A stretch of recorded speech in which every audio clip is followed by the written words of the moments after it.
Tired of digging through menus just to find your favorite websites?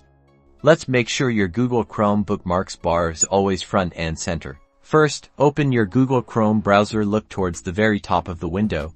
Just below the address bar, this is where our Bookmarks bar lives. If you don't see your Bookmarks bar, it's likely hidden. To bring it back, we need to access Chrome settings. Click on the 3 vertical dots in the upper right corner of your browser window. This opens the Chrome menu. In the drop-down menu, hover your mouse over the Bookmarks option.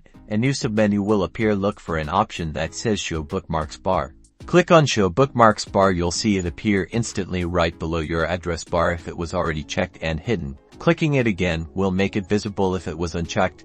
Clicking checks it and makes it visible. And there you have it. Your Bookmarks bar is now permanently visible, giving you a quick and easy way to access all your most visited websites. Now you can browse with more speed and efficiency. Happy bookmarking!